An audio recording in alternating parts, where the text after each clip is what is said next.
Usyk is not just a fighter, he is a phenomenon born from discipline, shaped by intention, and sharpened by an unbreakable mind. Before we discuss his mental strength, we must understand the essence of his craft, the philosophy of hitting without being hit, the science of movement, and the poetry of adaptation. Usyk is the rare fighter who treats every round like a problem and every second like a negotiation. He reads patterns, breaks rhythms, and rewrites futures. In the chaos of combat, he finds clarity, and in the pressure of greatness, he discovers new layers of himself. This is why he has become unstoppable. Before we talk about the mental strength, let's talk about Usyk's boxing philosophy. And his philosophy is similar to Ali, similar to Sugar Ray Robinson, and similar to Floyd Mayweather. What is that philosophy? It's the concept of hitting an opponent and not getting hit. But how do we achieve that simple outcome? Usyk's defense is his feet, his head movement, and his feints. He has a clear identity, a clear boxing style, but he also has the boxing intelligence to adapt if things are not working. In the business world, they sometimes pivot when things are not working. Usyk pivots when he needs to make a change, and that is his boxing philosophy.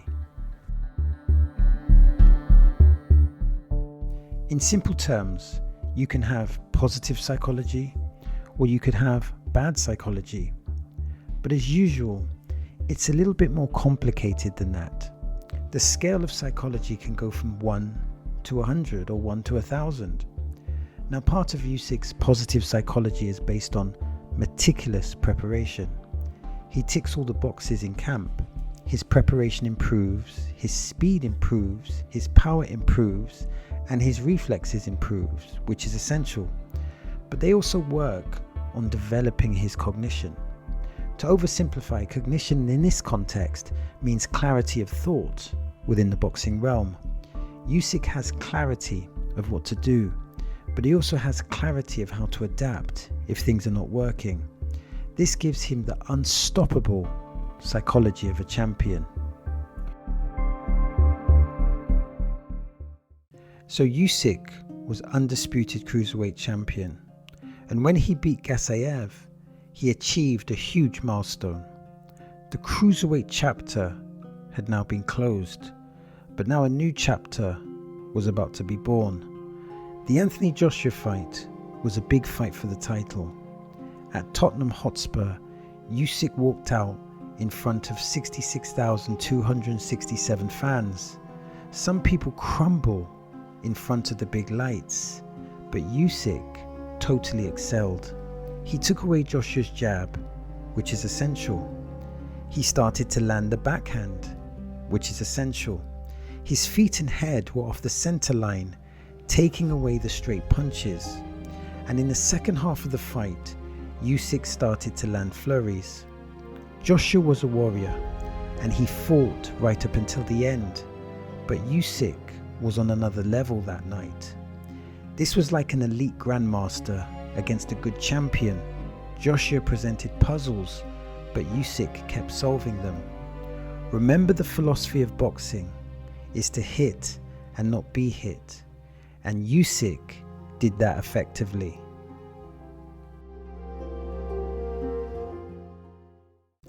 The rematch had an interesting context, a very interesting context.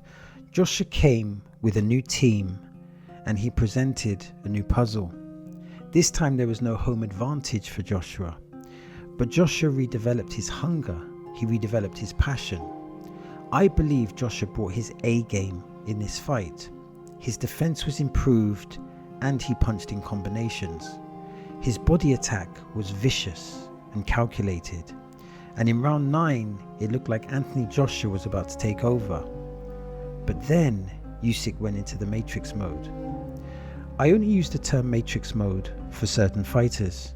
Roy Jones was in the matrix mode for his entire career, or his entire prime. Holyfield was in matrix mode against Mike Tyson, and Bivol found Matrix mode in his second fight against Beterbiev. But the better question is, how did Usyk go into Matrix mode? To me, I feel the drills to improve his cognition played a critical part. To use a university metaphor, he identified an error in the assignment, and after recognizing this error, he made instant corrections. That resulted in a 10th round of beautiful boxing. How a heavyweight can throw so many punches in round 10 is remarkable. Usyk painted a beautiful picture. He did get hit, but the science of boxing was implemented through adjustments. In that loss, ironically, Anthony Joshua showed he was a champion. He came back from defeat and presented a new danger. He was philosophically and psychologically prepared for war. In presenting that challenge, he showed a new Usyk. He presented a new masterpiece. When we lose, it's natural to feel angry. It's natural to feel bitter. But when you are the dance partner to greatness, you should wear those dance shoes with pride, and you should wear them with integrity. As he was part of creating a moment that is forever lodged in boxing history. For Usyk, he excelled to new heights. All the years of training, all the years of sacrifice led to this moment. But one should never forget that nearly every great fighter had a great dancing partner.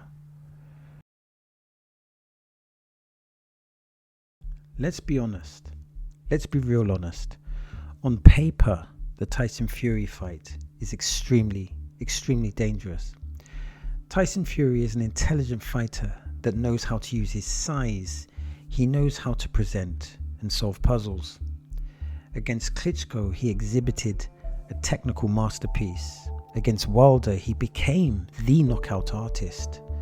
Tyson Fury also psychologically got under people's skin. I think he rattled Klitschko with the sauna story. The connotation of that story was that he was mentally stronger. The Deontay Wilder fight, that was different. In one sense, he showed that if you can take a power puncher's power, you can take his soul. Respectively, Deontay Wilder has never been the same since. So when the fight was scheduled, Tyson Fury was the slight favourite. This was the battle for undisputed supremacy. Tyson Fury brought a lot to the table. He was a boxing pugilist of a very high level. And in round 5, I think it was, Tyson Fury briefly went into the Matrix mode. In these rounds, Tyson Fury was simply amazing. He feinted from the orthodox and feinted from the southpaw positions and was landing. His approach was punching in an innovative way, head, body, head, etc. By this point, we knew that Tyson Fury understood the assignment. He understood the problem, and he was solving the problem. This mastery would have affected the psychology of many fighters, but Usyk had his cognition. He had clear thinking, and he knew what to do. By using feints, closing the gap, he was getting closer. And by default, Tyson Fury was getting more tired. When you get more tired in boxing, it can affect your reflexes to block punches. Usyk was putting a lot of psychological pressure on Tyson Fury. In round 9, Usyk found that magic counter left. It was not magic because it was lucky. It was magic because the timing was impeccable. That round changed the fight, and that arguably changed boxing history. Tyson Fury is a great fighter. He presented Usyk with an awesome challenge. In that 5th round, he showed elite level fighting, and he hurt Usyk and pushed him to the edge. In displaying such a formidable challenge, Usyk put on a new pair of shoes. He did not outbox Tyson Fury, he outfought Tyson Fury. And Tyson Fury is a warrior. In round 9, he could barely stand or even lift up his hands, but somehow he made it through the round and made it competitive. This is another amazing dance partner. Tyson Fury is psychologically a very tough man with elite boxing skills, and on his night, he can beat the very best. It was an amazing dance by two very brave warriors. When we reflect on Usyk's journey, we are not just looking at a fighter who wins belts.